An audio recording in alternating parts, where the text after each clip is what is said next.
Dan saya Rusdi mewakili seluruh rakyat Malaysia yang mengucapkan salam persaudaraan buat Anda yang sedang menonton di Indonesia atau di mana Anda berada. Semoga kita tetap kompak dan saling mendoakan dalam hal-hal kebaikan. Amin. Selamat menjalani ibadah puasa. Oke, pada kali ini saya akan bereaksi satu video yang ada kirimkan kepada saya juga daripada channel Berita Semasa ya. Jadi Anda boleh nonton video-video yang lain di channel itu, ada banyak yang saya tidak sempat reaksi, dan saya pilih dua video daripada yang paling update. Dan video itu mengatakan ini profesor rasanya, ataupun profesor Malaysia juga mungkin, daripada Universiti Putra Malaysia. Kalau saya lihat dari segi backgroundnya itu ada di situ Fakultas Bahasa Moden dan Komunikasi begitu. Oke, mungkin dia mengatakan seperti ini: bahasa Melayu harus mencontohi beberapa negara ini untuk mengangkat bahasa Melayu menjadi bahasa yang lebih moden, lebih diterima oleh penutur yang lain. Dan salah satu negara yang dipetik daripada kata-kata profesor ataupun dokter ini adalah nama Indonesia. Semestinya bahasa Indonesia, guys. Saya jadi penasaran kenapa profesor ini mengatakan secara terbuka tentang kesuksesan bahasa Indonesia, sehingga kan bahasa Melayu harus belajar daripada Indonesia bagaimana mengangkat bahasa Indonesia sampai saat ini menjadi bahasa pemersatu dalam negara. Jadi ayo kita sama-sama menyaksikan video ini seperti apa. Jadi kepada rakyat Malaysia yang menonton di sini yang mungkin kalau video ini menyakitkan hati, tolong tutup video ini. Saya tidak mau Anda makin sakit hati. Tapi saya, walaupun saya rakyat Malaysia, saya anggap ini adalah video pembelajaran bagi saya. Jadi saya nggak apa-apa, aman-aman aja. Oke? Jadi kira-kira 3, 2, 1, jom. Tapi di Malaysia ini agak pelik. Malaysia agak pelik. Bahwa kalau nak bangunkan sains dan teknologi itu perlu tinggal bahasa Melayu. Kena tinggalkan bahasa Melayu. Antara 152 perlembagaan persekutuan Malaysia jelas menyebut bahawa bahasa kebangsaan ialah bahasa Melayu. Namun, selepas berpuluh tahun merdeka, penggunaan bahasa kebangsaan masih menjadi isu dan polemik yang tidak berkesudahan. Betul. Ini berbeza dengan negara-negara lain di mana mereka telah berjaya membangunkan bahasa mereka dengan baik. Betul. Mengapa Malaysia tidak dapat mencontohi negara-negara tersebut? Profesor Dato' Profesor Dato' gagasan baru, iaitu yang disebut sebagai diplomasi kebudayaan, termasuk mengembangkan, mengangkat bahasa, sastra, budaya dan segala warisan negara di peringkat antarabangsa, khususnya melalui kedutaan-kedutaan utama di seluruh dunia. Dan inilah yang telah pun dilakukan oleh negara lain seperti jiran kita Indonesia, yang memberikan tugas tanggungjawab negara pada atashe pendidikan dan kebudayaan Indonesia. Maka itu didapati yang terkenal, tersohor di seluruh dunia ialah dikatakan Indonesian Studies, pengajian Indonesia. Kerana kerja kuat mereka telah menghasilkan pengiktirafan terhadap pengajian Indonesia. Saya ada pengalaman yang saya kira penting. Saya ditugaskan oleh kerajaan Malaysia sendiri 5-6 tahun dan 2 kali di negara Republik China, di Beijing Foreign Studies University, tempat saya dihantar itu. Sekarang 120 bahasa asing dalam konteks dengan foreign studies, pengajian asing yang diajarkan di negara China. Tetapi tidak pernah mana-mana universiti, mana-mana jabatan pemerintah di sana yang akan menggunakan bahasa asing untuk saluran diplomasi dan sebagainya. Tetap bahasa Mandarin digunakan khidmat jurubahasa yang tidak ada masalah kerana telah dilatih ratusan bahkan ribuan sekarang mahasiswa. Dan oke, apa yang saya boleh dapatkan di sini, guys? Apa yang dikatakan oleh profesor tadi? Negara China membuka kelas bahasa di negara China, tapi dia tetap memastikan bahasa Mandarin itu menjadi yang utama. Berbeda dengan di Malaysia, mau bekerja di Malaysia harus bahasa Inggris. Aduh, ini kita di Malaysia, guys. Jadi itu yang berlaku. Sama seperti Indonesia. Kalau mau bekerja di Indonesia, minimal menguasai bahasa Indonesia. Jadi saya ada nonton, saya ada reaksi video sebelum ini. Pelajar luar negeri yang mau bekerja di Indonesia, syaratnya harus menguasai bahasa Indonesia. Berbeda dengan di Malaysia, mau kerja di Malaysia, menguasai bahasa Inggris, bukannya bahasa Melayu. Jadi kelihatan di sini profesor yang sama, profesor yang lain, tapi mengatakan hal yang sama. Di mana di Malaysia lebih mengutamakan bahasa Inggris. Itu yang membuatkan bahasa Melayu makin lama, makin pudar, makin hilang. Jadi siapa yang harus disalahkan? Saya suka tadi apa yang dikatakan oleh di awal video tadi. Ini adalah tugas pemerintah, di mana pemerintah yang memberi tanggung jawab, menjadikan bahasa itu menjadi bahasa utama di negara, dalam satu negara. Ini pemimpin sendiri menggunakan bahasa Inggris. Orang-orang penting sendiri menggunakan bahasa Inggris. Bagaimana bahasa Melayu mau berkembang? Jadi itulah masalahnya guys. Kita lanjut. Juga peringkat Satyana yang menguasai bahasa asing dengan baik, hingga 100 lebih bahasa asing. Dan apa kesannya kita dapati? Negara China sudah mulai menjadi kuasa pertama ekonomi dunia. Menggunakan bahasa dia sendiri. Pihak jiran kita, Indonesia, Malaysia, laju Indonesia. daripada kita, Indonesia yang lebih laju. bertumbuh untuk memperluaskan bahasa Indonesia. Indonesia lebih laju kerana Indonesia sudah mengintipkan guru-guru bahasa Guru-guru bahasa. malah yang sedang berusaha sekarang ke Kamboja. Dan ini tidak dilakukan oleh kita di Malaysia. Malaysia tidak lakukan. Kita mungkin lah berapi-api cakap Gapena sendiri minta, tapi Gapena sendiri terbatas kemampuannya kerana dia memerlukan modal besar.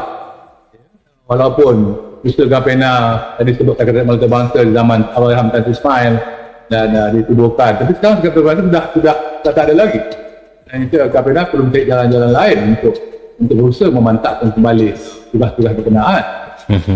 Satu lagi perkara yang perlu kita sedari juga, Singapura juga sedang berusaha ke arah itu. Bagaimana cara diplomasinya dan diplomatiknya yang Berhormat Perdana Menterinya berusaha berucap dalam bahasa Melayu. Dan sekarang ini juga melalui Pusat Bahasa Melayu, melalui Language Center, berusaha mempertingkatkan kemampuan bahasa Melayu Singapura. Jadi ini semua perlu diinsafi, di Brunei tak ada masalah. Jadi kalau ini Brunei ya? Kita sungguh-sungguh menitipkan, menggerakkan, menggemblengkan semua kedutaan kita atau pejabat-pejabat tinggi kita dalam sebagai agensi yang berfungsi untuk memperluaskan bahasa Melayu. Kalau kita tak buat, gagallah kita. Gagallah kita. Profesor Dato' Timbul Yusof. semacam satu dilema bahawa kalau nak bangunkan sains teknologi ini perlu ditinggalkan bahasa kita. Tetapi di pada segi realiti yang berlaku tak akan itu. Jepun tidak terbangun. Jepun membangunkan sains teknologi tanpa meninggalkan bahasanya.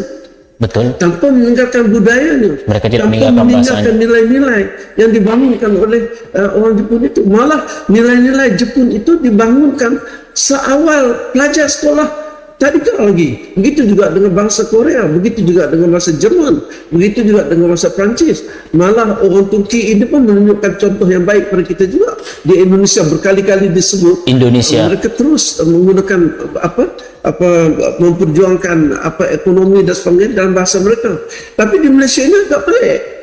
Dikatakan bahawa kalau nak bangunkan sains dan teknologi itu perlu tinggal bahasa Melayu, perlu menggunakan diinggriskan ataupun diinggriskan istilah-istilah itu.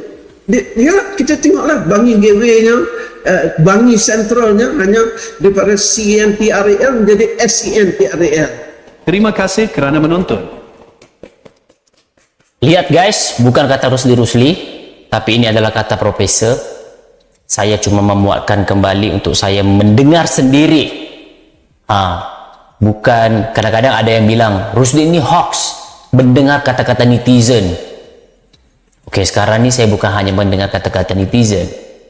Saya sendiri membuktikan kata-kata netizen Indonesia itu benar. Bahasa Melayu lagi bermasalah. Profesor-profesor di berbagai negara mengatakan yang menggunakan bahasa Melayu melihat betapa kuatnya perjuangan Indonesia mengangkat bahasa Indonesia berbeda dengan Melayu menggunakan bahasa Inggris.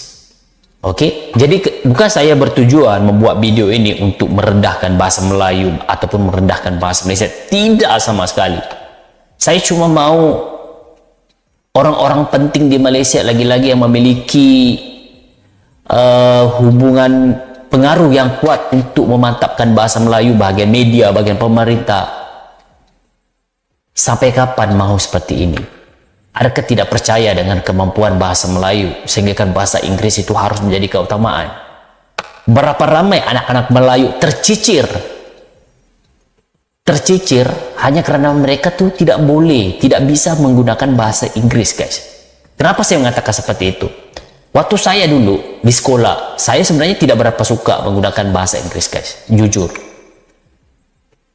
Disebabkan saya tidak berapa suka menggunakan bahasa Inggris di peringkat sekolah, akhirnya saya masuk, tapi itu bukan menghalangi saya untuk belajar lebih baik di sekolah, waktu sekolah menengah dulu, guys. Akhirnya saya masuk universitas. Saya menjadi orang yang paling down ataupun paling berputus asa apabila saya masuk ke university, kuliah, guys. Semuanya bahasa Inggris, guys. Saya pikir saya sendiri, guys. Ternyata teman-teman yang lain juga berputus asa belajar, guys. Karena apa? Bahasa Inggris. Apabila kita menggunakan bahasa Melayu, kita ditertawakan, guys. Saya sendiri pernah ditertawakan, guys. Kalau kita melakukan presentasi, guys, apabila kita menggunakan bahasa Melayu, kita ditertawakan, guys. Terus dosen itu bilang menggunakan bahasa Inggris, harus menggunakan bahasa Inggris. Walaupun di dalam dewan itu, walaupun dalam kuliah itu semuanya orang Melayu, orang Malaysia semuanya. Ini yang terjadi, sehingga kan keyakinan diri anak-anak bangsa Malaysia jatuh, kreativitas mereka jatuh, karena mereka disekat oleh bahasa. Pikir-pikirkan orang-orang yang harusnya bertanggung jawab dalam hal ini. Saya yakin anak-anak muda Malaysia banyak di luar sana jadi tidak confident, jadi tidak yakin, jadi tidak percaya diri, hanya disebabkan mereka tidak bisa berbahasa Inggris. Apabila mereka diberi kesempatan untuk menonjol, untuk tampil menggunakan bahasa Malaysia atau bahasa Melayu, saya yakin mereka akan menjadi orang yang lebih kreatif, jenius, guys, demi membangunkan Malaysia. Jadi itu saja untuk kali ini. Jadi pikir-pikirkan. Jadi saya berharap pemerintah ambil bahagian untuk memperbaiki masa depan Malaysia dengan memperbaiki bahasa Melayu kita. Amin. Jadi sampai di sini saja. Terima kasih dan sukses buat Indonesia. Teruskan perjuangan Indonesia, karena saya sendiri mengakui betapa Indonesia begitu bekerja keras untuk mengangkat bahasa Indonesia. Bukan saja untuk mempersatukan perbedaan suku yang ada di Indonesia, tapi Indonesia juga sudah berjaya menambahkan lagi variasi bahasa yang ada di dunia. Oke, jadi saya bangga karena saya menggunakan bahasa Indonesia dan saya sudah bisa menggunakan bahasa Indonesia, dan daripada ratusan juta penutur bahasa Indonesia, saya salah seorang yang menggunakan bahasa Indonesia, dan saya bangga menggunakan bahasa Indonesia. Dalam masa yang sama, saya juga cinta dan bangga menjadi penutur bahasa Melayu di Malaysia, guys. Sampai ketemu lagi. Assalamualaikum warahmatullahi wabarakatuh. Salam hormat. Bye-bye.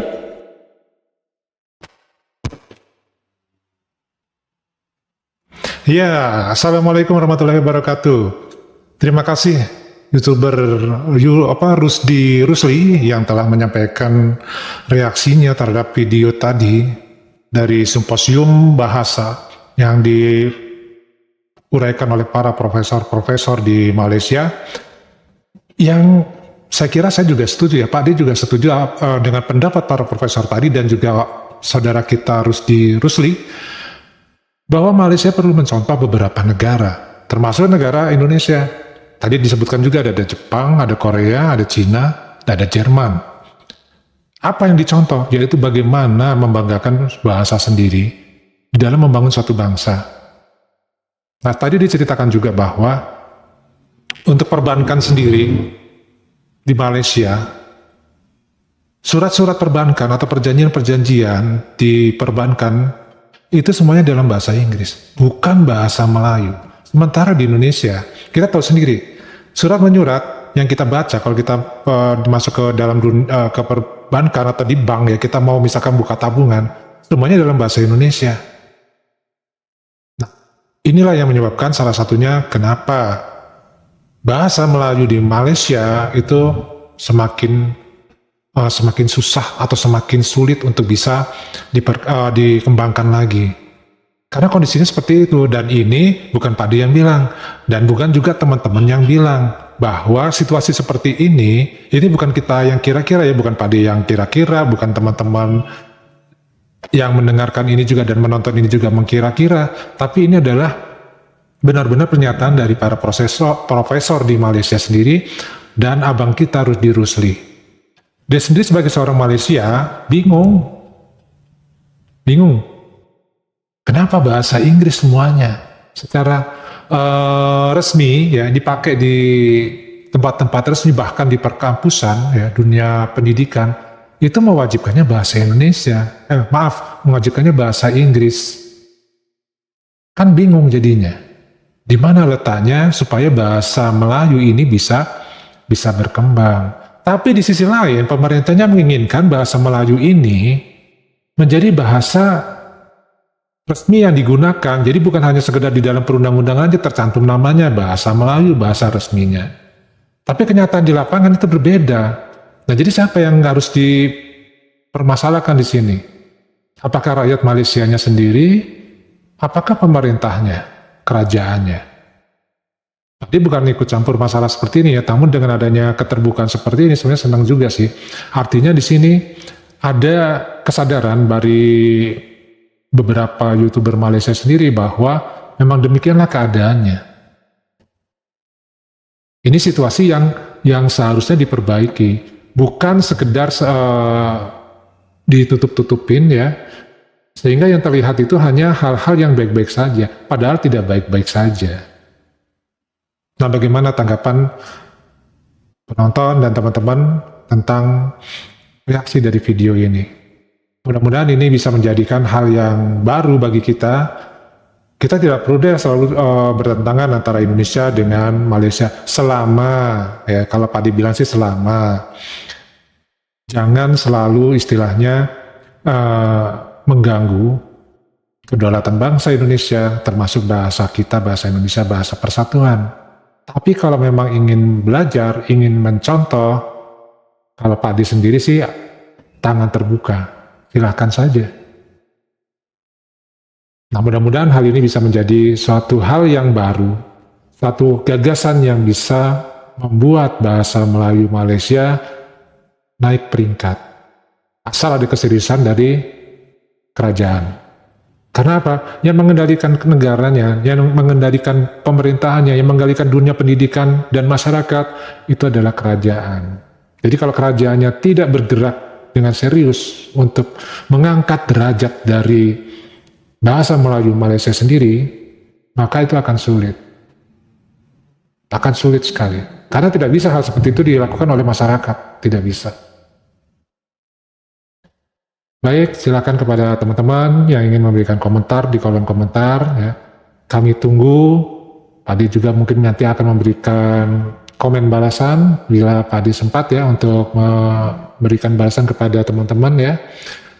Dan wassalamualaikum warahmatullahi wabarakatuh. Terima kasih semuanya.